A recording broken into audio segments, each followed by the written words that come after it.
बिस्मिल्लाहिर्रहमानिर्रहीम, अस्सलामु अलैकुम। तकरीबन 1 साल के बाद हम दोबारा वुमेन वॉइसेस पाकिस्तान के प्लेटफ़ॉर्म से आपकी खिदमत में हाज़िर हैं। इस दफ़ा हम सोच रहे थे काफ़ी सोच-विचार के बाद कि हम कोई नया इनिशिएटिव लें और जो हम पिछले जिस तरह हम ऑनलाइन कन्वर्सेशंस करते आ रहे थे, उसी सिलसिले को जारी रखें, लेकिन उसमें हमारी कोशिश हो कि हम कोई इनोवेशन लेके आएँ। सो इस दफ़ा हम आपके लिए एक इनोवेशन लेके आए हैं और उसके अंदर हमारा जो इनिशिएटिव है, उसको अभी हमने नाम दिया है हर जर्नी टू सक्सेस। इस इनिशिएटिव के नीचे हम बहुत सारे पाकिस्तान के इर्द-गिर्द जितने हमारे प्रोविंसेस जितने दूर-दराज के इलाके हैं, जितने शहर हैं, इसमें जितने शोबों में ख़वातीन काम कर रही हैं कंट्रीब्यूट कर रही हैं सोसाइटी को और अपनी ज़िंदगी को कंट्रीब्यूट कर रही हैं, चेंज के एक प्रोसेस से वो गुज़र रही हैं। हम चाहते हैं कि हम उन ख़वातीन की स्टोरीज़ आपके सामने लेके आएँ। और आप इन ख़वातीन के जो काम है ना सिर्फ़ उनसे आपको आगाही हो बल्कि इन ख़वातीन को भी आप जानें कि वो किस तरह अपने कामों के हवाले से और ज़िंदगी के मुख्तलिफ़ मरहलों में किस तरह मुख्तलिफ़ किस्म के चैलेंजेस का सामना करती हैं और फिर उन चैलेंजेस के लिए वो फिर कैसे मुख्तलिफ़ महारतें मुख्तलिफ़ अपना जो इल्म है, अपनी जो महारतें हैं, अपनी जो सलाहियत हैं वो इस्तेमाल करती हैं और उससे इस्तिफ़ादा हासिल करती हैं और अपनी मंज़िलें आसान करती हैं। और इस जर्नी में हमेशा हमारी दुआएँ उनके साथ होंगी, हमारी नेक ख्वाहिशात उनके साथ होंगी, लेकिन हम उनके काम में यही कंट्रीब्यूट कर सकते हैं कि हम उनके काम को हाइलाइट करें, उनकी शख्सियत को हाइलाइट करें। इसी सिलसिले में आज हमारी जो पहली मेहमान है वो अनम शकील है। मैं सिर्फ़ इनका नाम बताऊँगी क्योंकि इनके काम बहुत ज़्यादा है और वो हम उन्हीं से इनकी ज़बानी सुनेंगे कि अनम शकील कौन है, क्या करती हैं, क्या करना चाहती हैं और ज़िंदगी को किस तरह देखती हैं। तो इस हवाले से आज हमारी जो पहली मुलाकात है आप लोगों के साथ जो हम कारवा करवा रहे हैं वो है अनम शकील साहिबा। अनम शकील साहिबा welcome once again to women voices Pakistan और आपको मैं खुशामदीद कहती हूँ। आपको वेलकम हमारे आज के प्रोग्राम में। वालेकुम अस्सलाम। Thank you so much for inviting me और आई थिंक कि आप खुद मेरे लिए इतनी बड़ी इंस्पिरेशन है आपके साथ बात करना और आपकी जर्नी को मैंने इतना क्लोजली देखा है, आपकी टॉक्स को मैं सुनती हूँ तो मेरे लिए एक बहुत ऑनर की बात है कि मैं आज आपके साथ यहाँ पर अपना इंटरव्यू रिकॉर्ड करवा रही हूँ। Thank you so much Anam. बिल्कुल और मुझे हमेशा खुशी होती है कि मेरे सफ़र का जो एक अहम मकसद है वो ये भी है कि जब मैं आप जैसी नई इमर्जिंग वुमेन यंग लीडर्स को देखती हूँ, तो फिर मैं समझती हूँ कि जो सफ़र हमने शुरू किया था 24-25 साल पहले, वो कामयाबी से चल रहा है और इस मुल्क के हर कोने से ख़वातीन उठ रही हैं और नाम बना रही हैं। तो अनम स्टोरी तो आपको बड़ी इंस्पायरिंग है और मैं नहीं चाहती कि मैं ज़्यादा बात करूँ, मैं चाहती आप ज़्यादा बात करें।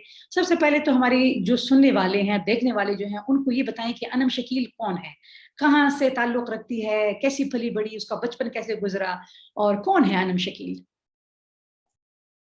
अम, सबसे पहले मैं आपको ये बताऊं कि मुझे लगता है कि अगर मैं अपने आप को 3 वर्ड्स में डिफाइन करूं, तो मुझे लगता है कि अनम शकील जो है वो एक स्ट्रगलर है, वो एक फाइटर है और वो एक हार्ड वर्कर है, जिसने ज़िंदगी में एक बात को बहुत अच्छे से अपनी पल्लू से बाँध लिया है कि ज़िंदगी में कुछ भी हो जाए, आपने हिम्मत नहीं हारनी है और आपने आगे बढ़ते रहना है। आपने जैसे भी हालात हों, उनसे ओवरकम करके आगे आगे की तरफ बढ़ना है। सो कराची शहर से मेरा ताल्लुक है और मैं कहूँगी कि अल्हम्दुलिल्लाह हम जिस सिटी में रहते हैं इसको सिटी ऑफ लाइट्स कहते हैं। सो यहाँ पर लोग ये समझते हैं कि बहुत ज़्यादा जो है वो ख़वातीन के लिए आसानियाँ हैं क्योंकि obviously we are living in a metropolitan city, तो हमारे पास काफ़ी सारी पॉश एरियाज़ हैं, हमें आगे बढ़ने के काफ़ी मौक़े हैं और सारी चीज़ें हमें मुयस्सर हैं यहाँ पर। लेकिन मुझे लगता है कि इस सारी जर्नी में जितना बड़ा आपका केक होता है, उसी में जो है ना वो फिर उतना ही ज़्यादा जो है ना वो आपको स्ट्रगल करनी पड़ती है उसका एक यस। पीस हासिल करने के लिए। तो जितनी कराची सिटी के बारे में जितनी चीज़ें हैं और जितना लोग जानते हैं कि बहुत बड़ा ग्राउंड है, यहाँ पे इंडस्ट्रीज़ बहुत ज़्यादा है, सारी चीज़ें, लेकिन अपने आप को मनवाने में आपको उतनी ही फिर एफर्ट्स भी लगानी पड़ती हैं कि इतने ज़्यादा लोग होंगे तो उनके बीच में आउटस्टैंडिंग बनना, ये एक आपके लिए चैलेंज हो मुश्किल काम जाता है। होती है। तो मुझे लगता है कि अगर आप चाइल्डहुड की बात करें तो मेरा चाइल्डहुड बहुत ही ज़्यादा जो है वो ब्यूटीफुल रहा और स्टार्टिंग में तो इट वाज़ लाइक जो हमारे फेसबुक के स्टेटसेस टाइप होते, पापा की प्रिंसेस वाली लाइफ थी। तो माय अब्बा वाज इन सऊदी अरेबिया, तो ये था कि मेरे अब्बू इंजीनियर थे और अपने अर्ली डेज में जो है वो फिर वहां पे गए, उन्होंने बहुत अच्छा काम कर रहे थे वहां पे, लेकिन due to the family politics और वो सारी चीजें and hmm. We face black and all, so मेरे अब्बू को वापस आना पड़ा।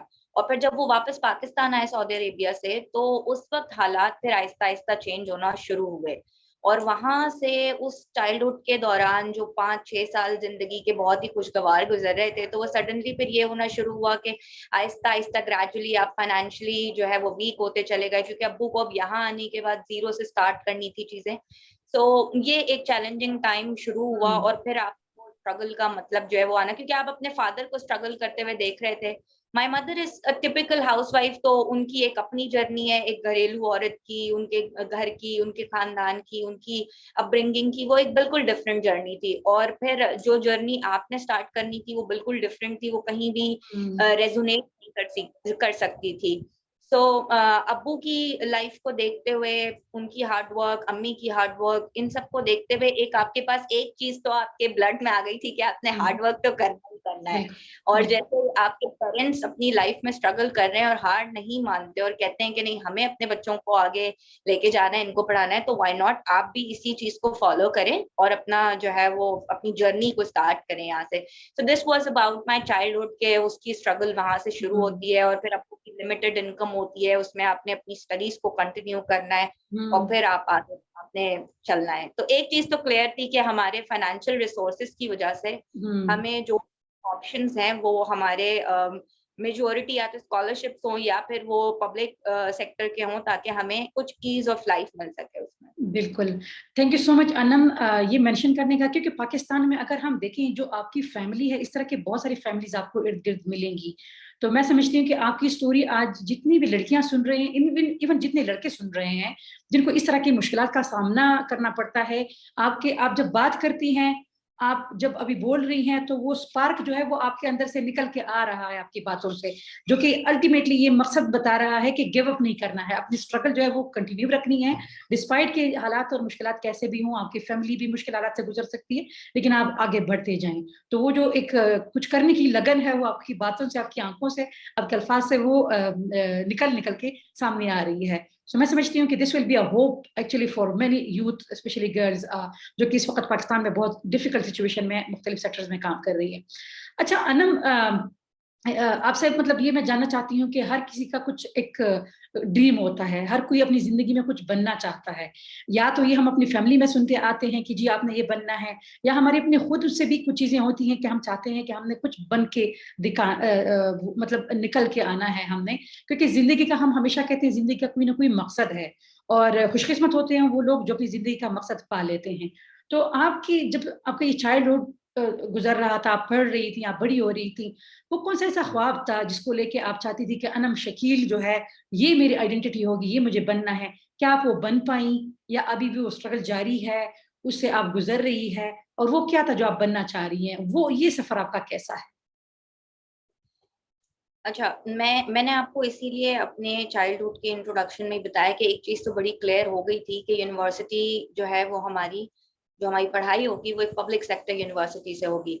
सो कराची यूनिवर्सिटी का मेरे पास ऑप्शन था, हमारी स्टेट यूनिवर्सिटी थी, तो मैंने कहा अब यहीं से अपनी जर्नी को हम लेके चलेंगे और हम मेहनत करेंगे और आगे स्ट्रगल अपनी जारी रखेंगे। अब यूनिवर्सिटी ऑफ कराची के अपने चैलेंजेस थे। अब हम्म। वहां पर मुझे लगता है कि आपने कहा कि अनम शकील क्या बनना चाहती थी, तो अनम शकील की एक ये खुसूसियत है कि वो अपने शॉर्ट टर्म गोल्स सेट करती है। मुझे लगता है लाइफ में आप अपने शॉर्ट गोल्स बनाएं और उनको अचीव करें ताकि आप आगे चलने के लिए मोटिवेट रहें। फ्लेक्सिबल, ये यस। बहुत इम्पोर्टेंट है इंसान की लाइफ में कि अगर वो बड़े गोल सेट करेगा और उनको अचीव नहीं कर पाएगा तो वो जल्दी डिमोटिवेट होगा, लेकिन अगर वो अपने शॉर्ट टर्म गोल्स बनाएगा और उनको अचीव करता रहेगा तो वो इस तरह मोटिवेट रहेगा। सो मेरा सबसे पहला गोल ये था कि मुझे एक अच्छा स्टूडेंट बनना है, एक हम्म। अच्छा क्लास फेलो बनना है, और साथ में मुझे अपनी पढ़ाई और इसके साथ साथ मेरी अम्मी की ख्वाहिश कि मुझे पढ़ाई इस तरह करनी है कि मुझे गोल्ड मेडल मिले। गुड। तो उसकी एक जर्नी मेरी शुरू हुई और फिर अनम शकील ने अपनी स्ट्रगल वहां से शुरू करी, पढ़ाई करी और 4 साल यूनिवर्सिटी के निकाले। और उस यूनिवर्सिटी की जर्नी में ही मुझे ये पता चला कि मैं किस तरीके से एक इवेंट मैनेजर अच्छी बन सकती हूँ। हम्म। मेरी यूनिवर्सिटी मेरे क्लास फेलोज हैं उनको मैं देखती थी, मुझे लगा कि जो जो चीजें मैं फेस कर रही हूँ वो ये भी फेस कर रहे हैं, तो व्हाई नॉट इनको भी मैं हेल्प करना शुरू कर दूं। और मैंने उस भी एक कम्युनिटी बिल्ड कर दी, और उस कम्युनिटी को आज माशाल्लाह से 10 साल हो गए एंड आई एम वर्किंग। मुझे एक छोटा सा इनिशिएटिव था, एक छोटा सा हमने बीज डाला था ये सोच करके यार मुझे प्रॉब्लम है, तो चलो ये प्रॉब्लम अपने साथ साथ दूसरों के लिए भी सॉल्व करते हैं। और आज अल्हम्दुलिल्लाह हमने कोई 10,000 अब तक हम सेशंस कर चुके हैं यूनिवर्सिटीज के साथ। हम कराची में ऑलमोस्ट हर यूनिवर्सिटी के स्टूडेंट्स के साथ हम काम कर चुके हैं। और वो जो एक आपका बिलीव होता है वो आपको इस पॉइंट पे लेकर आता है कि आपने करियर काउंसलिंग भी करी, आपने स्टूडेंट्स के लिए इंटर्नशिप अपॉर्चुनिटीज भी जो आप अपने लिए क्रिएट करना चाहते थे वो आपने अपने लिए तो किया ही किया, लेकिन आपने वो दूसरों के लिए भी किया। और आप एक बेंचमार्क क्रिएट करते चले गए कि ठीक है, अगर एमपीए की एक स्टूडेंट बन सकती है, एक एमपीए की स्टूडेंट कुछ कर सकती है, तो व्हाई नॉट फिर जो मेरे जूनियर्स हैं उनके लिए भी मैं हेल्पफुल बनती चली जाऊं। मैं एक यहाँ पे बहुत मजे की आपको एक अपना इंसिडेंट शेयर करूं कि मैं कराची यूनिवर्सिटी से जब पढ़ रही थी तो मैं यूनिवर्सिटी के इवनिंग डिपार्टमेंट में मेरा एडमिशन हुआ।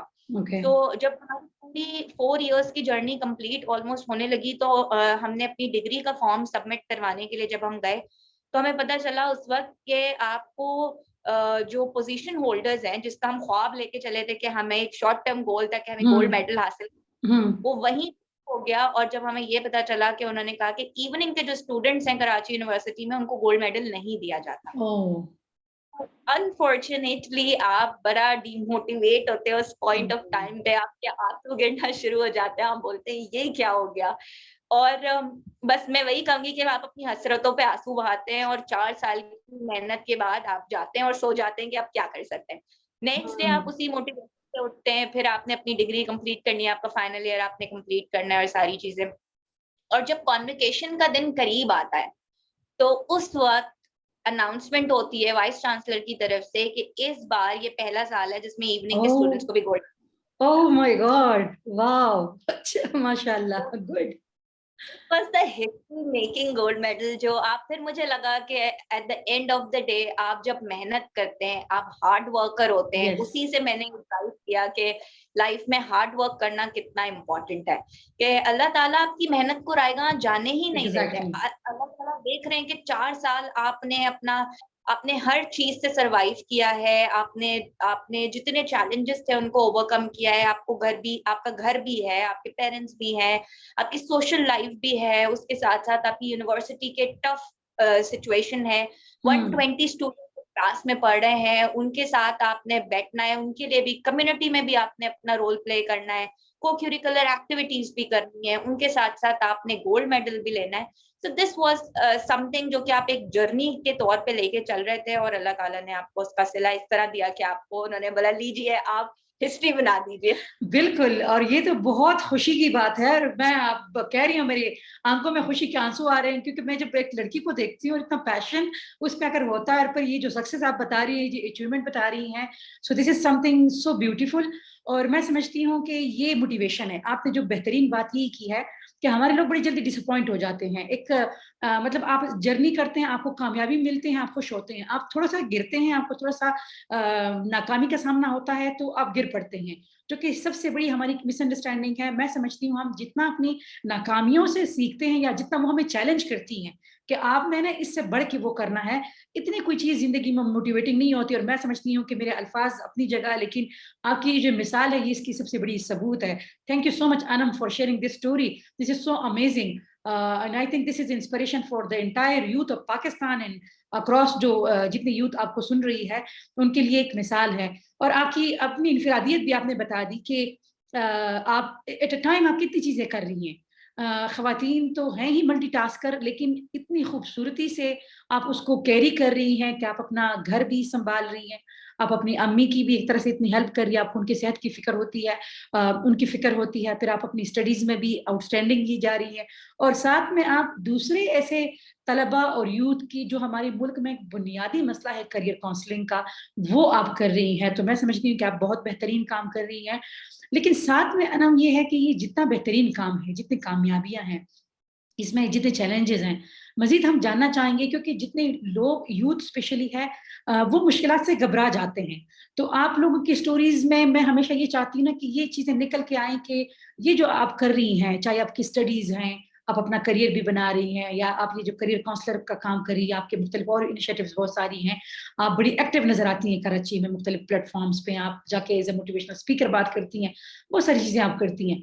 सो आप पे इन सारी चीजों के दौरान आप पे सोशल, इवन पर्सनल लेवल पे, फैमिली के लेवल पे, सोसाइटी के लेवल पे कुछ प्रेशर्स आप पे होते हैं, कुछ चैलेंजेस होते हैं जिसके एडिशनली मैं चाहती हूँ आप जिक्र करें, खातून होने के नाते, लड़की होने के नाते, या कराची में रहने के नाते, स्टूडेंट होने के नाते, या एज अ बिगिनर जो है वो अपनी जर्नी शुरू होने के नाते, जो भी है, ताकि आप हमें बताएं ये चैलेंजेस आते क्यों हैं और किस तरह आते हैं, और फिर आप किस तरह उसका सामना कर रही हैं। अच्छा, मैंने इसीलिए स्पेसिफिकली टाइम को मद्देनजर रखते हुए इन चीजों को जो है ना वो बड़ा फोकस किया, और मैंने सोचा कि हमें बड़ा ही पॉइंट टू पॉइंट बात करनी है। तो चैलेंजेस जो है ना वो हर इंसान की जिंदगी में, हर इंसान की जिंदगी के अलग तरीके के मसाइल हैं। कराची में रहने वालों के अलग हैं, कराची में ही मिडिल क्लास फैमिली के अलग हैं, अपर क्लास फैमिली के अलग हैं। तो चैलेंजेस हर इंसान की जिंदगी में, मेरे चैलेंजेस मैं कहूंगी कि उनसे बहुत सारे लोग इसलिए रेजोनेट कर पाएंगे क्योंकि हम एक अपर मिडिल क्लास से मिडिल क्लास वाली लाइन में आ रहे थे। तो हमने वो ट्रांजिशन भी देखा कि आप किस वक्त पावा की प्रिंसेस से जब आप आते हैं और रियल लाइफ चैलेंजेस देखते हैं और उन स्ट्रगल्स को होते हैं, तो वो एक ट्रांजिशन का जो टाइम होता है वो एंजाइटी का भी होता है, वो फ्रस्ट्रेशन का भी होता है। उसमें आप एग्जॉस्ट हो रहे होते हैं कि नहीं, हम तो इस तरह घूमते थे या हम इस तरह जाते थे, अब हम इस तरह जाने वाले हैं। तो वो काफी सारी चीजें हैं। सो यूनिवर्सिटी में आपको पता है कि यूनिवर्सिटी के चैलेंजेस अलग तरीके के थे। फिर पॉलिटिकल पार्टी के वहां पे लॉ एंड ऑर्डर सिचुएशन के बड़े मसले मसाइल थे।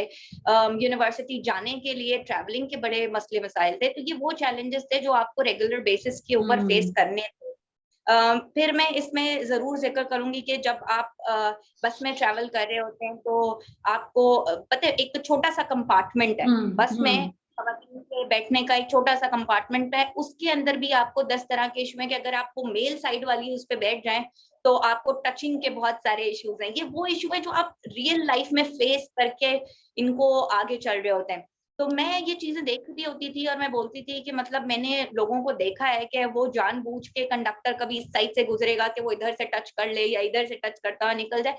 दीज आर द थिंग्स जो कि लड़कियों को डिमोटिवेट करती हैं, और साथ साथ उनके पेरेंट्स को भी जो है ना वो इस चीज का होता है कि आप घर से बाहर जाओगी, उनके भाइयों को ये बहुत चीज होती है कि आप घर से बाहर जाओगी तो आप ये सारी चीजें फेस कर रही होगी। तो अब आप अब उस सिचुएशन में होते हैं कि ना आप घर आके ये बात बता सकते हैं कि भाई मेरे साथ ये हुआ है, क्योंकि आपको पता है कि आपकी पढ़ाई रुक जाएगी, या आप अगर कहीं जॉब पे जा रहे हैं वो रुक जाएगी। आपने पढ़ाई कर ली, ठीक है, आपने गोल्ड मेडल ले लिया, ठीक है, अब आप घर बैठ जाओ, अब आप शादी करो, क्योंकि बस हमारे खानदान में इतनी ही पढ़ाई अलाउड थी। And it is pertinent to mention here कि मेरे खानदान में I am the only one who is masters, जिसने इतनी मतलब सोचा जाएगा कराची, मतलब कराची जैसी सिटी में अनम आप ऐसी बात करी कि आप मास्टर्स है यहाँ पे। तो मैं आपको कह रही हूँ कि वही जो चैलेंजेस है कि मेरी जो फैमिली थी, जो मेरी मैटरनल फैमिली थी, उसके अंदर ज्यादा पढ़ना अच्छा नहीं समझा जाता था। स्टिल अभी पूछती हूँ, शादी आप शादी कब करोगी, या आपकी शादी अगर आप इतना पढ़ लोगी तो हम आपके लिए इतना पढ़ा लिखा दूल्हा कैसे लेकर आएंगे। तो these are the challenges, real challenges which a single woman is facing right now.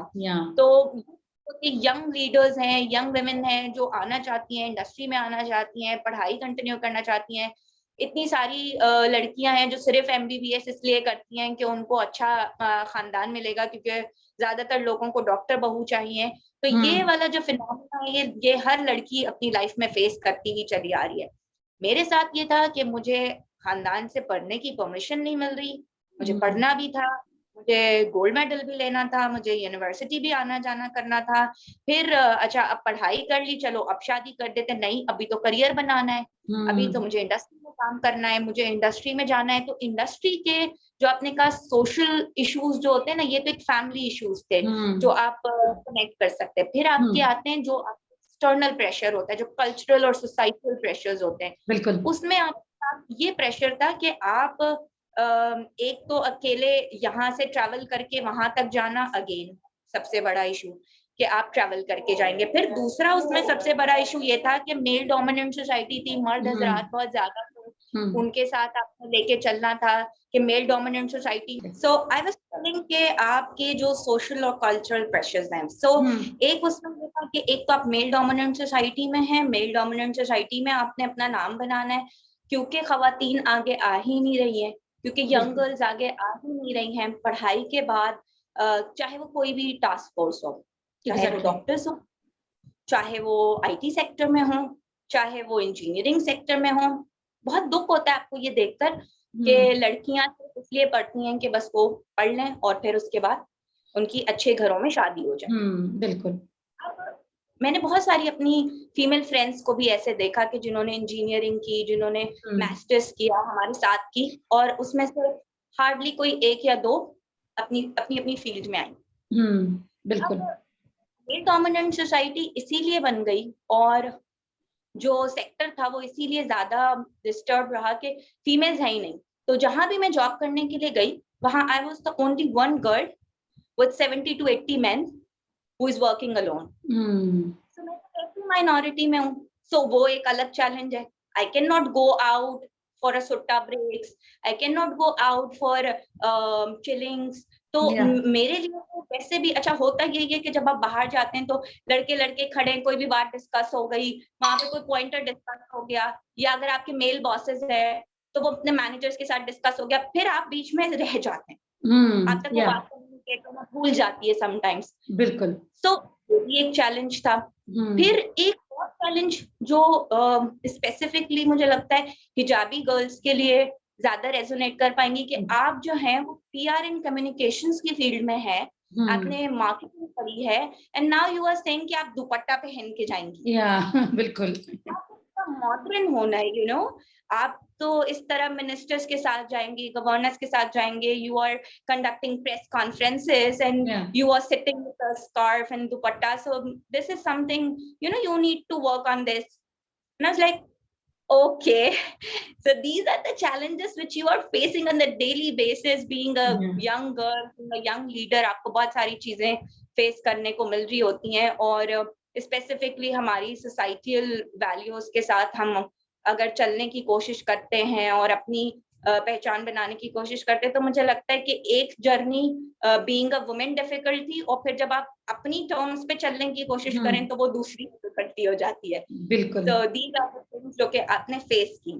अब इनको अब आप इससे कनेक्ट करेंगी और आप कहेंगी कि इससे ओवरकम कैसे करेंगे। तो मुझे लगता है आपका नेक्स्ट क्वेश्चन इसी से रिलेटेड होगा कि ये तो चैलेंजेस। हाँ बिल्कुल बिल्कुल अनम, ये मेरे ख्याल में बहुत सारी चीजें तो आपने बता भी दी, लेकिन मैं चाहती हूँ स्पेसिफिकली अगर आप कुछ चीजें हाईलाइट करना चाहती हैं कि इन चैलेंजेस के साथ आपने फिर कोप अप कैसे किया, क्योंकि आपने फिर काम भी करना है, अपने आप को एडजस्ट भी करना है, आगे भी जाना है, क्योंकि कंप्रोमाइज तो आप कर नहीं सकते, आप गिव अप भी नहीं कर सकते। सो आपने कैसे इसमें जो जितने मेजर चैलेंजेस की आपने बात की, लाइक फैमिली को कैसे कन्विंस किया? It was easy to convince the family कि जी आपने आगे बढ़ना है, और ये जो शादी का प्रेशर है इसको आप कैसे मैनेज कर रही है, क्योंकि ये लड़कियों पे होता है बहुत ज्यादा। और फिर ये जो आपने दुपट्टे की बात की, ये बहुत बड़ा एक सब्जेक्ट है ग्लोबली इस वक्त, क्योंकि आप और मैं, हम वो खवातीन है कि हम इस चीज़ पे हमेशा एग्री करती हैं कि जो खवातीन सर डांपना चाहती हैं, ये भी इनकी मर्जी है, इनकी इतनी इज्जत होनी चाहिए जितना वो खवातीन जो सर नहीं डांपना चाहती। हम किसी को नहीं कहते कि जी अगर आप जरूर डांपे, या किसी को ये भी नहीं कहते कि आप जरूर सर जो है उसको वो ना करें। ये क्रिटिकल इशू है। मैं खुद समझती हूँ कि जैसे ही खातून को दुपट्टे में देखा जाता है तो लोग थोड़े से रिजर्व या तो फील करना शुरू कर देते हैं, या उस खातून से थोड़ा सा डिस्टेंस इसलिए मैनेज करते हैं कि जी ये खातून कोई बहुत ज्यादा दकियानुसी ख्यालात की मालिक है, कोई बहुत बैकवर्ड खातून है। हालांकि ये चीज होना नहीं चाहिए आजकल के माशरों में। आपकी तालीम, आपका इल्म, आपका पोटेंशियल, आपकी आइडेंटिटी होनी चाहिए। सो ये एक ज्यादती है, आई एम थैंकफुल कि आपने इसको हाईलाइट किया। But how you are dealing with this challenge? तो देखिए, सबसे पहले तो मैंने आपको चैलेंज बताया पढ़ाई का, तो मैंने उसको भी ओवरकम किया, और मैंने मास्टर्स भी किया, और मैंने गोल्ड मेडल भी लिया।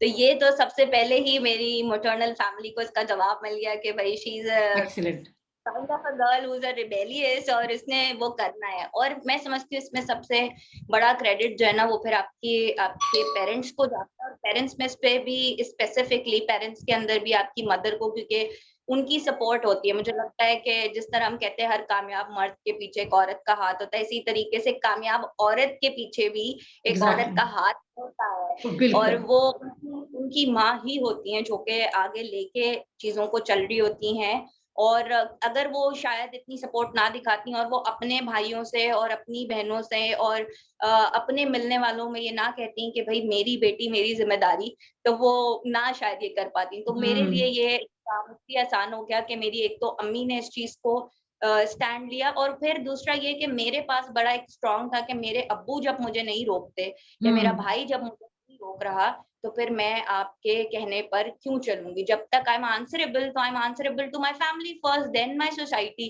तो ये मेरे लिए एक एडवांटेज था कि मेरे अब्बू, मेरे भाई और मेरी अम्मा की तरफ से सपोर्ट सिस्टम था मेरे पास। उन्होंने मुझे ये प्रेशर पीछे से नहीं दिया कि नहीं नहीं पढ़ना या आगे नहीं जाना। तो ये तो सबसे पहले आपकी फैमिली सपोर्ट आपके लिए बहुत जरूरी है, और आपकी फैमिली में भी आपकी माँ का हाथ उसमें बड़ा होना जरूरी है कि अगर वो एक चाहे वो इतनी ज्यादा पढ़ी लिखी ना हो, चाहे वो ना जो है वो कंट्रीब्यूट करती हो इनकम के अंदर, लेकिन जो उनका शऊर है, जो उनकी जो एक उनकी इनबिल्ट किस्म की जो औरतों की एक सलाहियत है ना, उसके थ्रू वो अपनी औलाद को सपोर्ट जरूर कर सकती हैं। तो कभी ये ना सोचे, मैंने बहुत सारे बच्चों को ये भी देखा कि नहीं आप इतने पढ़े लिखे नहीं हो तो आप हमें कैसे करोगी, आप हमें कैसे गाइड कर सकती हो अम्मा। तो मुझे लगता है कि माँ का जो किरदार है ना, वो तो इसीलिए कहते हैं ना, माँ की आपकी जो गोद है वो पहली दरसगाह है। तो बिल्कुल। आपने तो वहीं से लर्निंग शुरू कर दी है। मेरी लाइफ के लेसन्स तो वहीं से शुरू हो गए, जो आपकी लाइफ आपको सिखाती है उससे बड़ा इंस्टीट्यूट तो आपके पास कोई और है ही नहीं। बिल्कुल। तो ये एक बिल्कुल। चैलेंज को ओवरकम करने का तरीका था। दूसरा ट्रैवलिंग का इशू था। तो ट्रैवलिंग जो है उसमें फिर आप अटेंटिव रहे, आई मस्ट से कि मैं बसेस से ट्रैवल करती थी, बसेस से ट्रैवल कर रही हूँ, मैं खुद भी अटेंटिव रहती हूँ। मैं अपनी जो फ्रेंड्स मेरे साथ होती थी उनको भी मैं ये ट्रेन करती थी कि देखो इस तरह बैठना है, यहाँ पे बैठना है, ऐसे खड़े होना है या इस तरीके से, सो दैट आप अटेंटिव रहे। आप हम्म। बैठ गए या आपने नोटिस नहीं किया तो उसको चांस मिलेगा, और अगर बाय चांस खुदा ना खास्ता आपके साथ ऐसा कुछ हो तो जस्ट रेज योर वॉइस, उसी या वक्त आप शाउट आउट करें, सो दैट वो अगली बंदी के साथ ये करने की हिम्मत नहीं ट्रू। करेगी। ट्रू। तो आप एक या दो दफा शाउट आउट कर देंगे तो उसके बाद से तीसरी दफा में वो चीज नहीं होगी। तो आपने बड़ा अटेंटिव रहना है, और आपने इस चीज को, और मैंने ये किया भी, मैंने इस चीज को फॉलो भी किया, मैंने देखा भी, अपनी जर्नी से सीखा भी। और वंस मेरे साथ ये इंसिडेंट हुआ तो मैंने पाक देनी रख के एक दिया, और मैंने कहा कि आज आपने कर लिया ना, अब ये आपको सारी जिंदगी याद रहना है कि अगली बार किसी को नहीं करना आपने। एक्सेलेंट। तो दीज वर द थिंग्स। फिर आप आ जाए, जैसे आपने कहा स्कार्फ का, तो कॉर्पोरेट सेक्टर का मैंने कहा कि मेल डोमिनेंट सोसाइटी थी, उसमें हम्म। डिफिकल्टीज थी मुझे। लेकिन उस मेल डोमिनेंट सोसाइटी में भी मुझे आज काम करते हुए 9 साल का अरसा गुजर गया। इस 9 साल की जर्नी में मैंने हर तरीके के यंग स्टूडेंट्स के साथ भी काम कर लिया। फिर मैंने जो हमारे इंटरनेशनल लोग थे उनके साथ भी काम किया, मर्द हजरात, इंटरनेशनल स्पीकर्स, हमारी कॉन्फ्रेंसेस भी मैंने की, बड़े लेवल पे की। पहले मैं 30 लोगों के साथ एक कॉन्फ्रेंस करती थी छोटी सी, फिर 300 लोगों के साथ, फिर मैंने 10,000 लोगों के साथ कॉन्फ्रेंस करना शुरू की। So it was a huge I would say it was a huge milestone in my career जिसको मैंने अचीव किया फिर। मुझे लगता है कि मेल डोमिनेंट सोसाइटी का भी एक्सक्यूज नहीं बनता। जहां यस। आप जाते हैं या वहां पर आप काम करना शुरू करते हैं, उस कल्चर को आप देखते हैं। वही बात है कि अगर आप एक दफा स्टेप ले लेंगे, इफ यू फील अनकंफर्टेबल, आपके पास एचआर है, आपके पास एचआर की पॉलिसीज बनी हुई है, you go and complain and you can still work. Yes. आपको नहीं समझ आती, 500 कंपनीज बनी हुई हैं, आपको एक नहीं समझ आ रही, दो नहीं, तीन नहीं, आपको एग्जैक्टली। एक जगह जरूर मिल जाएगा जहां आप कंफर्टेबली काम करें। And I was lucky enough to have those environment जहां पे मुझे इतना स्ट्रगल या हरासमेंट या इस तरीके के इश्यूज नहीं फेस करने को मिले, जिनको मैं कहूँ कि जिनकी वजह से मैं शायद छोड़ देती। तो मैं कहती हूँ कि आपके अब्बू और भाई के बाद जो आपके बिगेस्ट सपोर्टर्स बनते हैं वो आपके मेल एलाइज ही बनते हैं, जो आपके यस। इर्द गिर्द के ऑफिस के मेंबर्स होते हैं, कोलीग्स होते हैं। सो मेरे बॉसेस बहुत सपोर्टिव थे, बिल्कुल जो है वो वेलकम करते थे, नए आइडियाज को वेलकम करते थे, और आपको जिस तरह वो एक मेल मैनेजर को देख रहे होते थे, इसी तरह वो एक फीमेल के साथ जो है वो चल रहे होते थे। सो ये एक कि जो मैं समझती हूँ कि इसमें मैं कहूंगी कि I was lucky enough also, and to some extent फिर मैं कहूंगी कि यहाँ पर रोल मेरे स्कार्फ ने भी काफी ज्यादा प्ले किया, कि दे थॉट कि if she has that this persona, तो उसकी जो लिमिटेशंस हैं, उसकी जो बाउंड्रीज हैं, वो आगे से सामने वाला भी उस चीज का ख्याल करता है। So मुझे लगता है कि I feel really proud कि when I wear this scarf, when I wear this दुपट्टा, तो उसकी जो रिस्पेक्ट है वो सामने वाले को ऑटोमेटिकली समझ में आ जाती है। बिल्कुल, तो बिल्कुल। जब आप वहां पर जाते हैं, आप काम कर रहे होते हैं और आप कहते हैं कि आपको अपने काम से प्रूफ करना है, रादर देन आप अपने फिजिकल अपीयरेंस के, आप गोरे हैं या आप डिम हैं या आप जो है वो अपनी फिजिकल अपीयरेंस को देखें कि आप दुपट्टा लेते हैं या नहीं लेते हैं। इससे ज्यादा मोस्ट इम्पोर्टेंट मुझे लगता है आपका काम होता है, जो आप करके दिखाएं। तो फिर ये मैटर ही नहीं करता कि आर यू वेयरिंग दुपट्टा और नॉट वेयरिंग दुपट्टा, या ये सारी चीजें। बिल्कुल। Specifically mention because I face this challenge, लेकिन उसी चैलेंज के साथ मेरी प्रेस कॉन्फ्रेंसेस में भी मैंने इसी तरह स्कार्फ पहन के बैठा, मैंने गवर्नर के साथ भी इसी तरह स्कार्फ बैठ के प्रेस कॉन्फ्रेंसेस की, अपने ग्लोबल स्पीकर्स के साथ भी इसी तरह स्कार्फ में काम किया, एंड नोबडी इवन क्वेश्चनड मी के व्हाई यू वेयरिंग दिस और something like that. So this happened in life, but again I would say कि when you become a hard worker, a struggler and a fighter, so these things won't matter. They don't become like they are challenges, and then आप उसको ना उसका सामना करते हैं, उसको आप अपने रास्ते में ऐसी रुकावट नहीं बनने देते कि वो आपके काम में ना इतना हर्डल डालें कि आप अपना काम छोड़ के जाएं।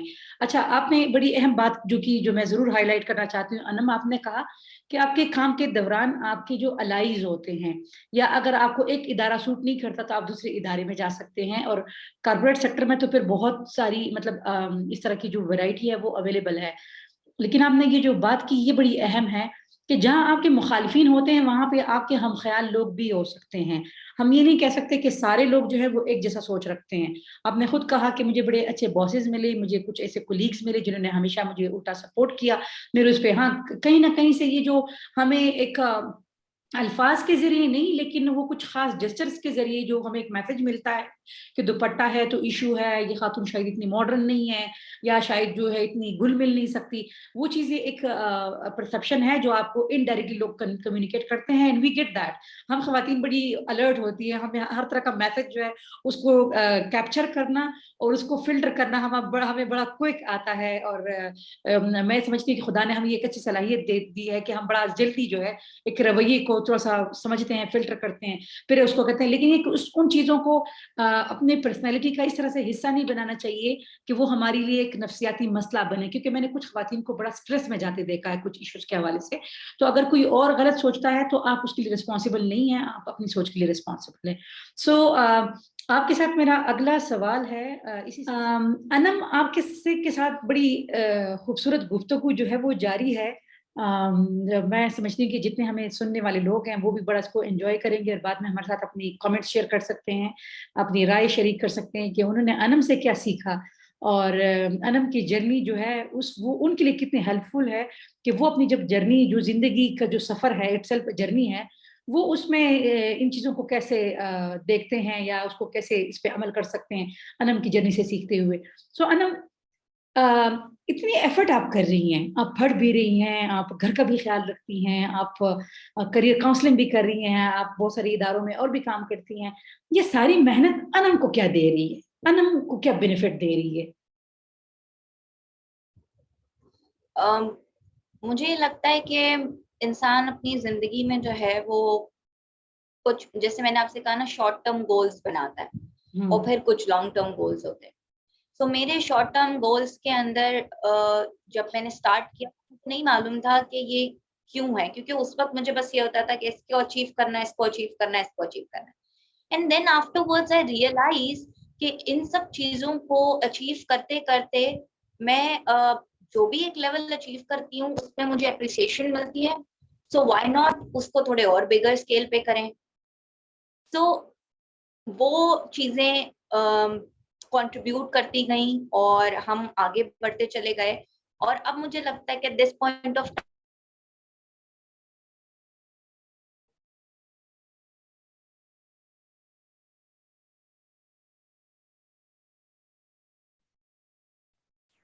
सॉरी सॉरी, ये एक और वाईफाई पे चला गया था इस दरमियान, मैंने वापस ठीक कर लिया। आप ये वाला लाइन दोबारा जरा करें। I am sorry for this. No. अच्छा। तो मुझे लगता है कि इंसान जो है वो, जैसे मैंने आपसे जिक्र किया कि अपने शॉर्ट टर्म गोल्स बनाता है, तो डेफिनेटली जहाँ शॉर्ट टर्म गोल्स होंगे वहाँ एक लॉन्ग टर्म गोल भी होगा। तो मेरे शॉर्ट टर्म गोल्स को जब मैं अचीव करती चली जा रही थी, उस वक्त मुझे लगता था कि ये चीजें रेंडमली मैं करती चली जा रही हूँ, बट उससे at the end of the day I realise के ये सारी चीजें कंट्रीब्यूट कर रही हैं एक बिगर गोल की तरह। और वो बिगर गोल ये था कि आप एक अच्छे इंसान बन रहे हैं, आप एक कम्युनिटी बिल्डर बन रहे हैं, आप ये काम करते करते कि आप दूसरों की लाइफ में आसानी पैदा कर रहे हैं। और मुझे लगता है कि एक इंसान अगर दुनिया में आया है तो उसका मकसद ही है कि वो दूसरों के लिए कुछ मुनाफा करके जाए, हमेशा कुछ एक्सीलेंट। फायदेमंद काम करके जाए। तो मेरी सबसे बड़ी मुझे लगता है ख्वाहिश ये है कि मैं एक अच्छी इंसान बनूं, ताकि मेरे इर्द गिर्द जितने लोग हैं वो उससे फायदा उठा सकें। और मुझे सबसे ज्यादा खुशी तब होती है जब मुझसे मिलने वाले जो मेरे इर्द गिर्द रहते हैं, जो मेरे जूनियर्स हैं, जो मेरे साथ इस जर्नी में हैं, जो पर्सनल लेवल पे हैं, जो मेरी मुमानिया हैं, जो मेरे प्रोफेशनल लेवल में हैं, जो मेरे बॉसेस हैं, तो मेरे कॉर्पोरेट लेवल के अलावा जो मेरी इस कम्युनिटी सर्विस के लोग हैं जिनके साथ मैं काम कर रही हूँ, जो स्टूडेंट्स हैं, जब ये सब मुझसे मिलते हैं और ये कहते हैं कि आपने लाइफ में इतना सब कुछ अचीव कर लिया है, आप में आपने जो है वो गोल्ड मेडल ले लिया, आपने जो है वो 9 साल इंडस्ट्री में काम किया है, आपने बड़ी बड़ी पोजीशन के ऊपर काम कर लिया, आपने इतने अवार्ड्स ले लिए, आपने 2 नेशनल अवार्ड्स ले लिया, आपने 4 ग्लोबल अवार्ड्स ले लिए, लेकिन इन सारी चीजों के बावजूद जब भी आपसे मिलते हैं तो लगता है कि यार ये वही है। हमने वो चीज महसूस नहीं की, वो एक एटीट्यूड के, जब आप एक लेवल पे आ जाएंगे आपके अंदर वो एटीट्यूड आ जाए। तो मुझे लगता है ये मैं बनना चाहती थी और ये मेरी लाइफ की सबसे बड़ी अचीवमेंट थी। और स्टिल इट्स गोइंग ऑन कि मुझे लगता है कि आपके पास जितना भी हो, जिस भी लेवल पे आप पहुंच जाएं, लेकिन आप हमेशा इस चीज को याद रखें, आपके पांव जमीन पे रहना चाहिए, आपकी उड़ान आसमान की तरफ होनी चाहिए, लेकिन आपके पांव जमीन पे होने चाहिए। Thank you so much Anam. So जो आपने जितना कुछ कहा है उससे मुझे तो यही लगा है कि अनम रोज अपने आप के साथ मिलती है। ये जो पूरी जर्नी है, अनम को खुद से मिलने का एक अपॉर्चुनिटी है, क्योंकि जो आप बनना चाह रही हैं वो ये आपका पैशन है, और जितना वो सक्सेस उसमें आता है आपको मजीद एक मजबूत और मजीद प्यारी अनम आपको नजर आती है। और यही जर्नी है कि हम अपने आप को एक्सप्लोर करें। सबसे पहले हम यही जानें कि हम है कौन, और वो हमें इस काम के दौरान ही मिल सकता है। लोगों के साथ मिलके वो हो सकता है, लोगों की मदद करते हुए मिल सकता है। और बिल्कुल ये जिंदगी का बेहतरीन मकसद यही है कि हम एक दूसरे का साथ दें, एक दूसरे की मदद करें। अनम बहुत कुछ कर लिया है, आगे और क्या इरादे हैं, और आगे मतलब और क्या करना चाह रही हैं? लेकिन आपका वो एक खूबसूरत चीज मेरे जहन में अभी भी है जो आप बार बार कहती आ रही हैं, कि आप बहुत बड़े बड़े गोल्स जब आप सेट कर लेते हैं, और अभी दुनिया बदल भी रही है बड़ी तेजी से, जो सोशियो पॉलिटिकल इन्वायरमेंट हमारे इर्द गिर्द है वो भी बहुत तेजी से बदल रहा है। तो अगर आप बड़े लंबे गोल्स वो करते हैं, उसका इरादा करते हैं, तो उसमें हर्डल्स भी ज्यादा आते हैं।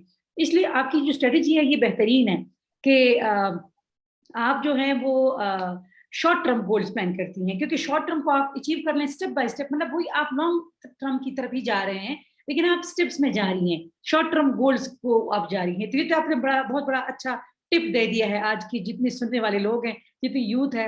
ये तो बेहतरीन टिप है जिसके लिए पता नहीं कितनी किताबें पढ़नी होंगी, कितनी चीजें सीखनी होंगी, कितनी कहानियां सुननी पड़ेगी, और उससे सीखा जा सकता है। लेकिन ये चीज आपने बड़े फिंगर टिप्स पे आपने ये बड़ी अच्छी टिप दे दी है। तो इसी को वो करते हुए मैं हम ये सब ये जानना चाह रहे हैं कि मुस्तकबिल के क्या इरादे हैं और क्या गोल्स हैं जिसको अनम जो है वो हासिल करना चाहती हैं। अच्छा, इस बात का जो पस मंज़र है ना, वो मैं आपको एक और चीज़ में बताऊँ कि शॉर्ट टर्म गोल्स का जिस तरह आपने कहा कि इस वक़्त कुछ नहीं पता कि जो हमारी पॉलिटिकल सिचुएशंस चल रही हैं, जो हमारी सोशो इकोनॉमिक हालात हैं, उनमें क्या होने वाला है।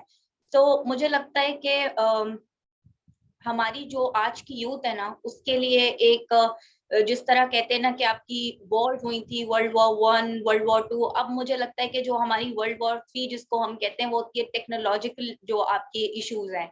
तो जो एक ये वॉर हमारी ज़िंदगी में आई है ना, तो मैं इससे खुद को भी बहुत बर्डन फ़ील करती हूँ कि आपकी हम्म। लाइफ़ में इतनी तेज़ी से टेक्नोलॉजी चेंज हो रही है कि आप एक चीज़ अचीव कर रहे होते हैं, तो वो नेक्स्ट लेवल पे पहुँच जाती है। True. So simultaneously the students who are learning these technologies, वो एक चीज के ऊपर काम कर ही रहे होते हैं, उतने दिनों में एक नई टेक्नोलॉजी लॉन्च हो जाती है। आज जो सीएस के स्टूडेंट्स पढ़ रहे होंगे, वो पढ़ रहे थे पहले, हम लोग पढ़ के आए एमएस डॉस वाले बच्चे हैं।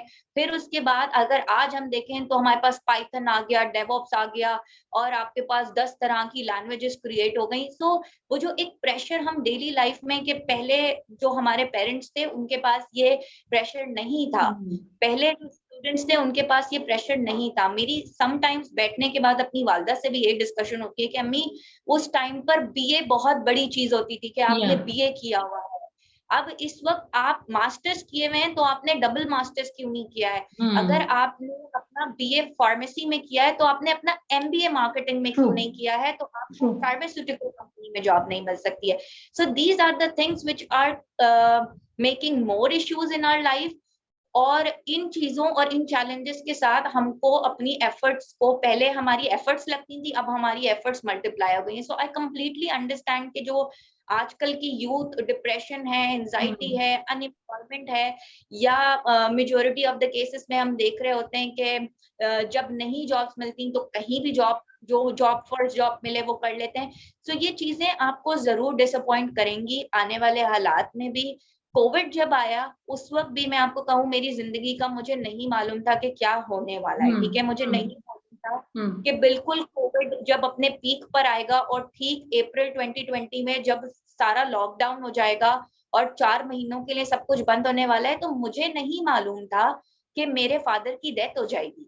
मेरे हम्म। फादर एकदम से सडनली हमें छोड़कर चले जाएँगे, नॉट बिकॉज़ ऑफ कोविड, वो उनका शुगर का इश्यू था, और फिर उनका बोन जो है वो रिप्लेस हुआ था, हिप बोन, जिसकी वजह से वो सर्वाइव नहीं कर पाए एंड ही डाइड। अब हम समझ रहे थे कि ये तो अब बोन रिप्लेसमेंट होने के बाद खड़े हो जाएँगे और हमारी लाइफ बैक टू नॉर्मल हो जाएगी। हम्म। लेकिन उसी टाइम के ऊपर कोविड आ गया। उसी टाइम के ऊपर फादर ने अपनी जो जितना वो विल पावर यूज़ कर सकते थे, बट अनफॉर्च्यूनेटली वो हमारे साथ नहीं रहे। फिर घर का हेड ऑफ फैमिली बन जाते हैं आप, फिर आपकी रिस्पॉन्सिबिलिटीज़ बढ़ जाती हैं। अब इस वक़्त आपकी सैलरीज़ नहीं आ रही हैं। हम्म। आपके पास कुछ भी नहीं है इन हैंड, बिकॉज़ कोविड की वजह से सब कुछ लॉकडाउन है। People will assume and people will think कि यार इतना सब कुछ हो रहा है, बट मैंने फिर वही कहा ना कि जब आप एक ट्रांज़िशन से गुज़र कर आए होते हैं, तो आप ये नहीं कह सकते कि सुने हमारे घर में जो है ना वो ये चैलेंजेज़ हैं, या। या ट्रू। हमारे मसाइल हैं। अब जो मसाइल हैं वो आपने खुद फेस करने हैं, क्योंकि आप बिल्कुल। खुद अब रिस्पॉन्सिबल बन चुके हैं। फिर आपने अपनी अम्मी को, जिसने अपना एक लाइफ पार्टनर खोया है, जो 30 साल से उनके साथ एसोसिएटेड थे, हम्म। उनको उन्होंने लूज़ किया है, उनको डिप्रेशन में जाने से हम्म। आपने रोकना है। वो इद्दत के जो मसाइल हैं, आप तो खुद इतने यंग हैं, आपको मालूम ही नहीं है कि ये एग्जैक्टली। क्या मसाइल है, आपको कैसे फेस करना है। These were the why I am telling all of this, hmm. Because वो चीज़ें थी जिनको मैं प्लान नहीं कर सकती थी। या। मुझे लगता है कि ये मेरे शॉर्ट टर्म प्लान्स में भी नहीं थी कि सैलरी आना एकदम रुक जाएगी। शायद ये मेरे प्लान्स में भी नहीं थी कि मेरे अब्बू अचानक से चले जाएँगे, या मुझे हम्म। उनके इद्दत के वो दिन देखने होंगे। लेकिन फिर अल्लाह ताला का शुक्र अदा मैंने किया, और मैंने कहा कि ये वो प्लान है जो अल्लाह का बिगर प्लान था। एग्जैक्टली। कि 4 महीनों के अंदर जिस वक़्त मेरी अम्मा को मेरी सबसे ज़्यादा ज़रूरत थी, क्योंकि मेरी अम्मा के पास और कोई नहीं है उनकी इद्दत के दौरान, और वो अकेले नहीं रह सकती हैं, मुझे उनके साथ रहना हो। तो वो 4 महीने लॉकडाउन हो गया, तो मैं हम्म। अपनी अम्मा के साथ हूँ। तो मैंने अल्लाह का शुक्र अदा किया कि अल्लाह के बड़े हम्म। प्लान, अल्लाह की रज़ा में हम राज़ी थे, और अल्लाह ने हमारे शुक्र लिए अदा इन करना सारी चाहिए। चीज़ों को इतना जो डिफिकल्ट थी लाइफ में, उनको इतना आसानी से गुजरवा दिया कि मेरे अब्बू के जो हमें नहीं पता था कि किस तरह करना है, हम अपने अब्बू को किस तरह लेके जाएंगे। तो उस वक्त जो है वो सिर्फ इतना पीक पे था कि सिर्फ 6 लोग मेरे अब्बू के जनाजे में शिरकत कर सकते थे। और सिर्फ 6 लोग गए, मामू दो कजिन्स उन्होंने लिया, अब्बू को जो है वो जाके उन्होंने उनकी तदफीन की। फिर जो शाबान की 15वीं थी, तो उस वजह से सारे कब्रिस्तान जो है वो बंद हो गए थे। आपको याद होगा कि 2020 में जब बिल्कुल पीक पे आया था तो उन्होंने कहा कब्रिस्तान में भी लोग नहीं जाएंगे। और वहां पर क्योंकि रात को जाते हैं लोग, अपने मरहुमीन के पास जाते हैं, तो उन्होंने सब कुछ बंद किया हुआ था। बट मैं अल्लाह का शुक्र अदा करती हूँ कि अल्लाह ताला ने कैसे सारे मामलात को किया। उस वक्त मुझे यकीन आया कि अल्लाह ने जो प्लान्स बनाए हैं वो इतने बिग प्लान्स हैं कि मेरे शॉर्ट टर्म प्लान्स के आगे भी जो है वो बिल्कुल मुझे लगता है कि बिल्कुल एक पॉइंट पे मैं आ गई थी अपनी लाइफ में कि मैंने कहा कि शायद अब नहीं होगा, शायद अब मैं नहीं कर सकूंगी, शायद मेरी स्ट्रगल यहीं तक थी, मैं शायद कंटिन्यू नहीं कर सकती अब, और बिल्कुल एक कहीं पर हार जाने वाली सिचुएशन पे। बट फिर अल्लाह ने एक होप दिखाई, अल्लाह ने वो समझ दी कि देखें मैंने आपके लिए ये किया है। और फिर उस टाइम से भी हम निकले अल्हम्दुलिल्लाह, और फिर दोबारा से सबने अल्लाह का लाख लाख एहसान है कि कोविड से सब बाहर आए और हम भी बाहर आए, और फिर जर्नी दोबारा से शुरू हुई। तो मुझे लगता है कि आने वाले जो मेरे प्लान्स हैं वो मेरे तो शॉर्ट टर्म प्लान्स होंगे, लेकिन उसमें एक चीज फॉर श्योर होगी कि वो कम्युनिटी की तरफ ही होंगे, वो टेक्नोलॉजी में सपोर्ट करने की तरफ ही होंगे, वो खवातीन के लिए काम करने की तरफ ही होंगे, जिसमें जो यंग गर्ल्स हैं उनको स्पेशली मैं काउंसलिंग भी करती हूँ। और ये सिर्फ मैं अपने कराची के लेवल पे या पाकिस्तान के लेवल पे नहीं बल्कि ग्लोबली कर रही होती हूँ। तो मैं इस वक्त जो ट्रेनिंग्स करवा रही होती हूँ वो मेरी नेपाल में काठमांडू के अंदर भी मेरी एक ट्रेनी है, बांग्लादेश के शहर में भी मेरी 2 ट्रेनीज हैं। तो मैं ऐसे प्लेटफॉर्म्स के साथ खुद को एसोसिएट करके रखती हूँ जहाँ पे मैं ज्यादा से ज्यादा फीमेल्स के लिए काम कर सकूं, उनकी डेवलपमेंट पे काम कर सकूं, और उनको ये जर्नी सुना के उनको मोटिवेट कर सकूं कि if she can do it, our mentor can do it, why can't we do it? So मुझे लगता है कि ये मेरी जो खिदमत खल्क वाली चीज है, यही हमेशा आगे भी मेरे प्लान्स में होगी जहां भी जाऊंगी। बिल्कुल, thank you so much Anam. और आई थिंक इससे बड़ा अमेजिंग और बेहतरीन कोई काम ही नहीं है जो आप कर रही हैं, क्योंकि अगर आप किसी की ये हेल्प कर दें कि वो अपने करियर को कैसे प्लान करें, जो छोटे मोटे हर्डल्स आते हैं, मुश्किलात आते हैं, वो उसका मुकाबला कैसे करें, तो मैं समझती हूँ इससे बेहतरीन कोई काम नहीं है। अब अल्लाह आपको और हिम्मत दे और सलाहियतें दे और ताकतें दे कि आप इस चीज़ को आगे लेके चलें। मैं यहाँ पे लोगों को ये भी बता सकती हूँ कि जब हमारी ये टॉक अपलोड होगी तो हमारी ये भी कोशिश होगी कि हम वहाँ पे अनम के कुछ ऐसे लिंक्स दे दें कि अगर आप में से कोई अनम को अप्रोच करना चाहता है, आप चाहते हैं कि अनम आपकी मेंटोरशिप करे, आपको गाइड करे, तो हम अनम से उनकी इजाज़त से ऐसे इनके प्रोफाइल होता है, लिंक्डइन प्रोफाइल हो, जो भी हो, फेसबुक हो, वो हम इनसे ले लेंगे, हम वहाँ पे लिंक लगा देंगे, आप उनको बाकायदा लिख सकते हैं, इनके साथ रब्ता कर सकते हैं और फिर देख सकते हैं कि अनम के लिए जिस तरह से आसान होगा, मतलब जिस तरह कन्वीनियंट होगा वो आपके साथ कर सकती हैं। क्योंकि अनम मैं स्पेशली यहाँ पे बताना चाह रही हूँ कि हमारे पाकिस्तान के अंदर भी बहुत सारे ऐसे इलाके हैं, स्पेशली जो रूरल एरियाज हैं या जो हमारी अभी कबायली इलाके पाकिस्तान में मर्ज हुए हैं, एक्सफाटा जो हमारे रीजन के इलाके हैं, इसमें वैसी बहुत सारी खवातीन हैं जिनको शायद वो बहुत कुछ करना चाहती हों, लेकिन उनकी शायद समझ में इस तरह से ना आया हो, क्योंकि उसमें से बहुत सारी शायद घर से ना निकली हों, उन्होंने शायद पढ़ाई लिखाई इतनी ना की हो, उनको एक्सपोजर शायद इतना ना हो, वो टेक्नोलॉजी से इतनी वाकिफ ना हो, उनको यूज़ ना पता हो। और आपको पता है कि स्पेशली कोविड में हमने ये देखा कि जॉब्स की नेचर बदल रही है। अब अगर आपको, पहले हम कहते थे कि अगर आपके पास स्किल और अंग्रेजी नहीं है तो आपकी जॉब मुश्किल है। अब ये क्या, अगर आपके पास बहुत एक फास्ट ट्रैक एक तरह से कंप्यूटर टेक्नोलॉजी की वो जो नॉलेज है वो नहीं है, आपने जिस तरह ये भी चैलेंज की बात की, चीज़ें बदल रही हैं, हम नहीं, वो बहुत सारे लोग नहीं मैनेज कर पाते, जो मतलब जो स्पेशलाइज्ड स्किल्स आ रही हैं टेक्नोलॉजी में, सारी जॉब्स ऑनलाइन हो रही है, तो उसके बेनिफिट्स भी हैं, अपॉर्चुनिटीज भी हैं। जिस तरह अभी आप कराची में भी है, मैं इस्लामाबाद में हम बात कर रहे हैं, लेकिन बहुत सारी चीज़ें जूम की तरह इतनी सिंपल है भी नहीं, they are so difficult when it comes to job, अभी जो मार्केट है। सो मैं ज़रूर चाहूँगी, मैं अप्रिशिएट भी करती हूँ हैं, और मैं चाहूंगी कि वुमेन वॉइसेस पाकिस्तान का मकसद भी यही है कि आप जैसी खवातीन को जो है वो दूसरी खवातीन के साथ कनेक्ट किया जाए, ताकि ये जो हमारे नेटवर्क्स हैं, हमारे जो प्लेटफॉर्म्स हैं, ये बढ़े और उन खवातीन के पास ये कनेक्शंस जाएं, ये इंट्रोडक्शन जाए, ये स्टोरी जाए, और फिर वो ना सिर्फ सीखे बल्कि आपसे अगर वो कोई रहनुमाई हासिल करना चाहती हैं तो वो आपके साथ वो कर सकती हैं। सो इसी के साथ जो मेरा अगला वो है, हालांकि आपने बहुत सारी ऐसी बातें की कि जिसमें बहुत सारे सबक आमोज चीजें मौजूद है, लेकिन मैं थोड़ा सा इसमें मजीद स्पेसिफिक करके वो हाईलाइट करना चाहती हूँ कि आपकी पूरी जिंदगी का ये जो सफर है, ऐसी 3 चीजें अगर आप हमारे साथ शेयर करें कि जो आपने जिंदगी के तजुर्बे से सीखी और उसको आप अपने बाकायदा अपने रिचुअल्स बनाए हैं। एक तो आपने यकीन की बार बार बात की ना कि खुदा के पास हमारे लिए बिगर प्लान्स होते हैं। हमारी जिंदगी में बहुत कुछ होता रहता है और हम कभी अक्सर डिसअपॉइंट हो जाते हैं या उदास हो जाते हैं, लेकिन फिर कुछ देर बाद समझ में आता है कि नहीं, अल्लाह के पास हमारे लिए बेहतरीन प्लान्स हैं। इस तरह की शॉर्टकट्स, सॉरी, जो शॉर्ट टर्म्स गोल्स की बात की, ये कुछ टिप्स तो आपने दरमियान में दी हैं, लेकिन मजीद मैं चाहती हूँ कि आप कुछ ऐसे और चीजें जिसको आप बड़ा केयरफुली फॉलो करती हैं और आप कहती हैं कि अपने तजुर्बे की बुनियाद पे आप मुझे, यहाँ पे सुनने वाले और जितने लोग इसको देखने वाले हैं इस टॉक को, वो आप बताना चाहती हैं कि इन चीजों पे अगर जिंदगी में अमल किया जाए तो जिंदगी आसान हो सकती है और कामयाबियां हासिल की जा सकती है और नाकामियों से निस्बतन कम वास्ता पड़ेगा। जस्ट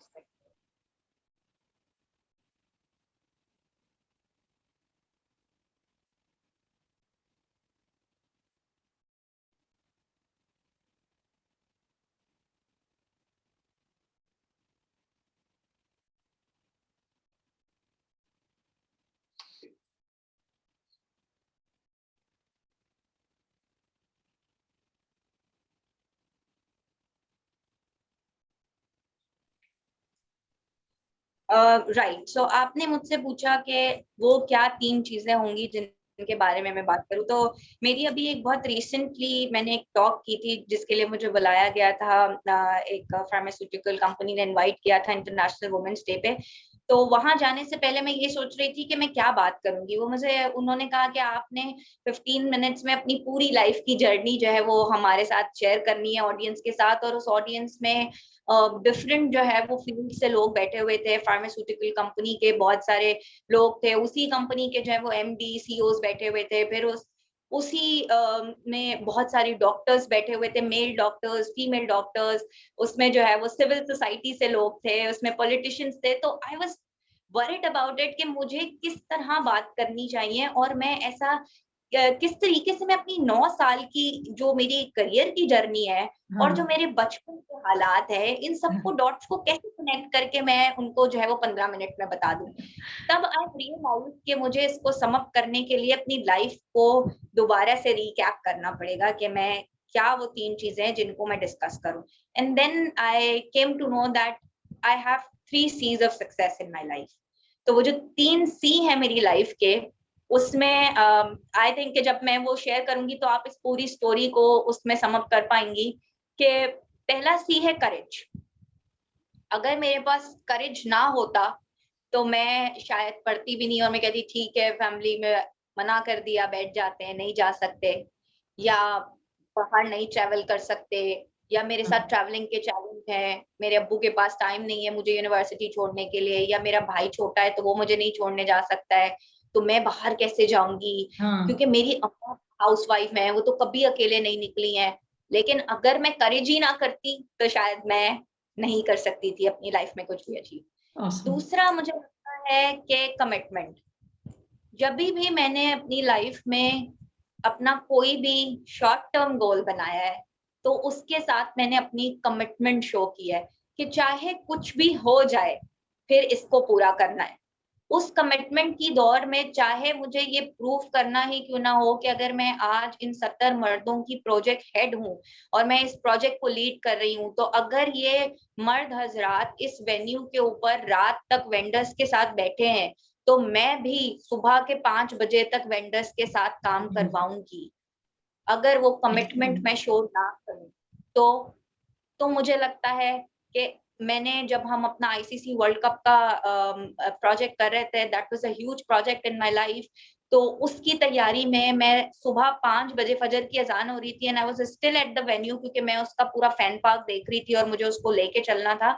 सो मुझे लगता है कि वो कमिटमेंट अगर मैंने ना शो की होती, तो अगर मैंने पढ़ाई के दौरान ये कहा होता कि नहीं ठीक है चलो बस अब पढ़ लिया, इतना पढ़ लिया काफी है, अब आगे नहीं पढ़ते, लेकिन स्टिल आज अपनी यूनिवर्सिटी के पास आउट होने के बाद मैंने आईबीए से अपना वुमेन एंटरप्रेन्योरशिप का कोर्स किया।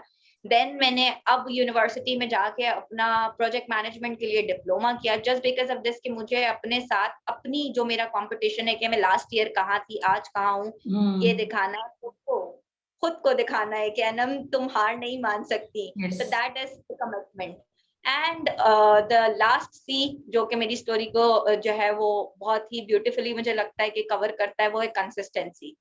कि अगर आप कंसिस्टेंसी ना शो करें तो आप लाइफ में कुछ भी नहीं कर सकते, आप आगे बढ़ नहीं सकते हैं। आप क्योंकि बहुत सारी चीजें आपको डिमोटिवेट कर रही होती हैं। ये तो हमने जस्ट कुछ चीजों की बात की है, कुछ चैलेंजेस की बात की है, उनको ओवरकम करने की बात की है, लेकिन हर दिन हमारा एक फाइट है अपने आप से, अपने इर्द गिर्द के माहौल से, कभी पेट्रोल के प्राइसेस से, कभी किसी चीज से।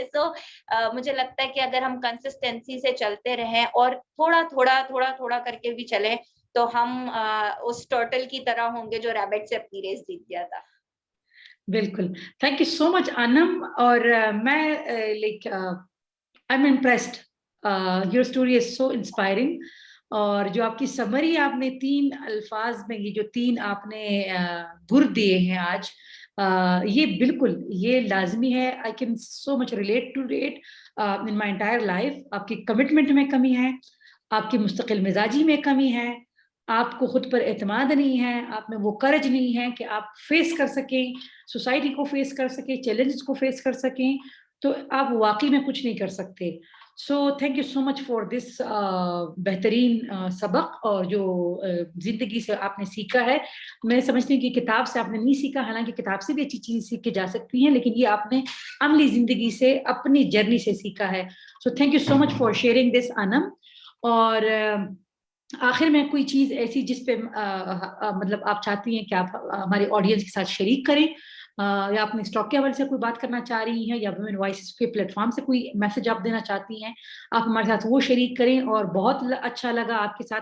दिल तो नहीं करता कि आपके साथ इस गुफ्तगू को हम ख़त्म करें, दिल तो करता है कि आपसे और भी चीज़ें सुने, लेकिन ये है कि हमें, हमारे जो ऑडियंस हैं, हम ये भी नहीं चाहते कि हम बड़ा लंबा उनको लंबी लंबी वीडियोज़ के चक्कर में डालें, क्योंकि हम चाहते हैं कि वो क्विक चीज़ें सीखें और क्विक अपने अपने कामों पे जाएं। तो बहुत बहुत शुक्रिया इतनी खूबसूरत बातें करने का, इतनी अमली बातें करने का। और इंशाल्लाह आपके साथ मुख्तलिफ नशस्तें जो हैं वो होती रहेंगी, क्योंकि आपसे सीखना जो है वो एक लॉन्ग टर्म हमारा प्रोसेस है, वो चलता रहेगा। आपके हमें हमेशा ज़रूरत पड़ती रहेगी। सो कोई लास्ट में कोई चीज़, कोई बात, कोई राय आप शरीक करना चाहती हो हम सबके साथ? Thank you so much. और आपसे ये कॉम्प्लीमेंट लेना कि आई एम इम्प्रेस, ये मेरे लिए बहुत ऑनर की बात है। अगेन आई वुड से कि आपने तारीफ की है, तो डेफिनेटली कुछ लोग होते हैं आपकी लाइफ में जिनको आप देख रहे होते हैं एज अ इन्फ्लुएंसर, आपकी लाइफ के लिए इंस्पिरेशन आप देख रहे होते हैं। और जिस तरीके से जो आपका अंदाज है, और जब मैंने फर्स्ट टाइम आपको सुना था तब से लेके अब तक, और जब मैंने वेफ के लिए जब हम सेशन कर रहे थे, अपने लोकल डायलॉग्स कर रहे थे, आपको अप्रोच किया, और जिस तरह आपने मुझे रिस्पांस दिया, और मुझे लगा था कि शायद अगेन मेरे पास वो वाली फीलिंग थी कि यार ये तो इतनी बड़ी स्पीकर है, ये मुझसे बात करेंगी, रिप्लाई देंगी या नहीं देंगी। So that was in my mind के किसी को अप्रोच करते हुए थोड़ा सा हेजिटेशन आपके जहन में होता है। मैंने कहा नहीं, लेकिन मैं कोशिश करूंगी, क्योंकि मेरी लाइफ के अंदर ये चीज है कि हमेशा कोशिश करते रहो। क्या पता आंसर यस हो या नो हो, लेकिन Yes. आपने कोशिश करनी है। Yes. और that turns around to be like this कि मैं आज आपके साथ ही अपनी स्टोरी को शेयर कर रही हूँ कि मैं मेरी लाइफ की आप मेंटोर हैं, आप एक इंस्पिरेशन है मेरे लिए, और मैं आपके Always. साथ अपनी बात शेयर कर।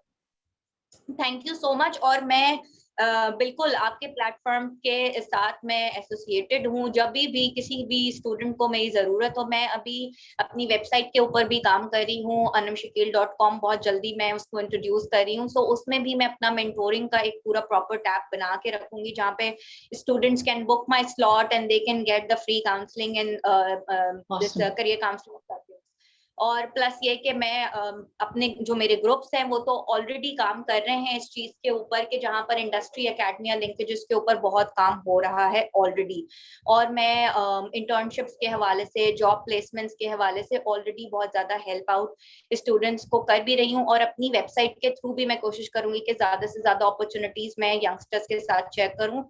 और स्पेसिफिकली मैं यंग विमेन जो हैं, जो भी हमारे प्लेटफॉर्म के साथ भी एसोसिएटेड हैं, जो आपके प्लेटफॉर्म के साथ एसोसिएटेड हैं, उनको भी मैं वेलकम करती हूँ कि वो आए और ऐसे प्लेटफॉर्म्स को, जब वो मेरी लिंक्डइन प्रोफाइल को विजिट करती हैं, या जब वो आके मेरे फेसबुक को विजिट करेंगी, या मेरी जो वेबसाइट को जाके विजिट करेंगी, तो दे केम टू नो कि मैं किन किन प्लेटफॉर्म्स के लिए काम कर रही हूँ। Those platforms are free of cost, but they are giving a sense of responsibility, sense of commitment कि आप जब इन जगहों पे कनेक्ट होते हैं तो आपका जहन जो है ना वो कुशादा होता है, फिर आपको हिम्मत मिलती है और आप आगे बढ़ने की जुस्तजू में लगते हैं कि ठीक है, आप जब पाकिस्तान को ग्लोबल लेवल के ऊपर रिप्रेजेंट करते हैं, और ग्लोबल शेपर्स समिट 2020 में रिप्रेजेंट करा मैंने जब किया, that was a huge achievement. मेरी सिर्फ इस स्टोरी को लेके जब मुझे हार्वर्ड बिजनेस स्कूल ऑनलाइन ने इनवाइट किया, और पूरे पूरे कंट्री मतलब पूरे मुमालिक में सिर्फ 5 मुमालिक से जो है वो उन्होंने खवातीन को इनवाइट किया था इंटरनेशनल वुमेन्स डे पे बात करने के लिए, और पाकिस्तान को मैंने वहां रिप्रेजेंट किया था।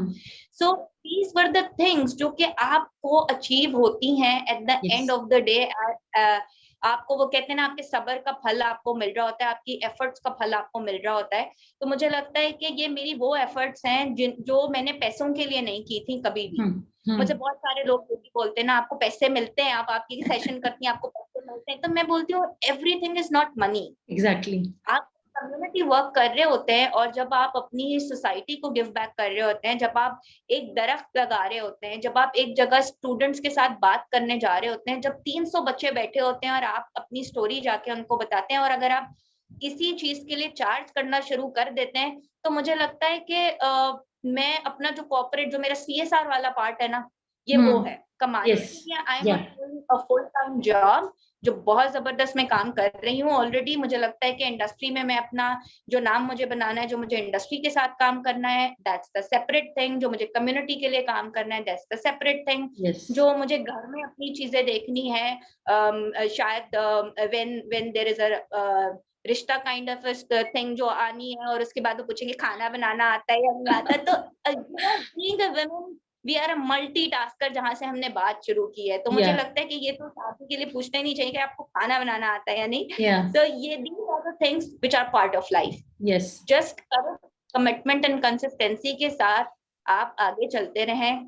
मेरी आपको हेल्प जरूरत, कहीं पर भी आपको लगे कि आपको मेरी जरूरत है, मैं आपको हेल्प आउट करूंगी। और मैं अपनी स्टोरी, मैडम शाद की स्टोरी, और मैडम जहानारा की स्टोरी, जितनी हमारी इंडस्ट्री की अदर लीडर्स हैं, सेहत कहानी की डॉक्टर सारा की स्टोरी, जितनी भी हमारी बड़ी बड़ी स्पीकर्स, लीडर्स जो हमारी पाकिस्तान के इस वक्त नामवर जो खवातीन हैं, उनकी अगर मैं स्टोरी आपको बताऊं, इस वक्त स्पेसिफिकली मैं खवातीन की इसलिए बात करूंगी क्योंकि हम वॉइसेस ऑफ वुमेन की बात कर रहे हैं इस वक्त। मैं आपको बताऊं कि इन सब की स्टोरी में आपको एक चीज नजर आएगी, वो होगी हम कभी भी ऐसा नहीं था कि मैं पैदा हुई और मुझे नेशनल यूथ अवार्ड दे दिया गया। या मैं पैदा हुई या मैडम शाद जो है वो जब पढ़ाई करके बस निकली तो उनको टेड स्पीकर के तौर पे बुला लिया गया। या सेहत कहानी की डॉक्टर सारा को पहली पाकिस्तानी होने का एजाज मिल गया रोलेक्स अवार्ड के अंदर। ऐसा किसी के लिए भी नहीं है। या Jahanara one and only Pasha की प्रेसिडेंट बन गई, और वो टेक्नोलॉजी का नाम बन गई कि जिनके बिना कहीं पर भी जो है वो कोई टॉक नहीं हो सकती टेक्नोलॉजी। तो हमने बहुत स्ट्रगल किया है। वो एक अलग चैप्टर है कि जब आप हमारे साथ कभी बैठेंगे और सुनेंगे तब हम आपको बता पाएंगे कि हमारे साथ भी बिल्कुल वैसा जैसे आपके साथ है। अगर आप ये कहें मैडम आप तो गाड़ी में घूमती हैं, आप तो AC वाले रूम में बैठती हैं, आपको क्या पता कि कितना डिफिकल्ट है। तो हम ये सब चीजें देख कर आए। और जब आप हमारे साथ बैठते हैं, हमारे मेंटोरिंग सेशंस में बैठते हैं, हमसे पर्सनल आप बात करते हैं, तब हम आपको मोटिवेट करते हैं कि देखें ये हमारे साथ भी हुआ है, ये आपके साथ हो रहा है, तो आपने हिम्मत नहीं हारनी है, हौसला रखना और आगे बढ़ना है। Thank you so much आनम। आखिर में तो आपने सारा समंदर जो है वो कूजे में बंद कर दिया। और इसीलिए जो है आपके पास कंटेंट इसलिए है कि आपने प्रैक्टिकली ग्राउंड पे काम बहुत ज्यादा किया है और इसी मतलब इतनी यंग एज में इतना कंट्रीब्यूट किया है। सो वो नजर भी आता है और आपसे बहुत ज्यादा सुनने की जरूरत है, सीखने की जरूरत है। इंशाल्लाह आपके साथ मुख्तलिफ मौजुआत पे सेशंस होंगी, करियर के हवाले से भी आपके साथ सेशंस होंगे। हमें आपकी वेबसाइट का बड़ी बेचैनी से इंतजार रहेगा और अभी इस टॉक के साथ हम आपका जो लिंक्डइन प्रोफाइल है हम वो लगा देंगे इंशाल्लाह। एंड लेट्स सी, हमारी यूथ थोड़ी सी मुझे लगता है लीजी होती है, उनके पास लिंक्स भी आ जाते हैं, चीजें भी आ जाते हैं, लेकिन वो इस कर्ज का मुजाहरा नहीं करते कि वो रीच आउट करे, बात करे। क्योंकि हम कहते हैं कि बात करेंगे तो मसले हल होंगे, बात नहीं करेंगे, इंतजार करेंगे या खामोश बैठे रहेंगे या सुस्त रवि का मुजाहरा करेंगे तो मसले हल नहीं होंगे। So once again thank you so much Anam, आपके साथ बहुत अच्छा लगा। बहुत बहुत शुक्रिया अपनी जर्नी का, अपनी ऑथेंटिक वॉइस हमारे साथ शरीक करने का। आपके साथ दोबारा बहुत जल्द मुलाकात होगी। बहुत बहुत शुक्रिया, अपना ख्याल रखिएगा। Thank you so much. अल्लाह हाफिज। अल्लाह हाफिज। में जाके अपने आप को एक लेवल के ऊपर लेकर आना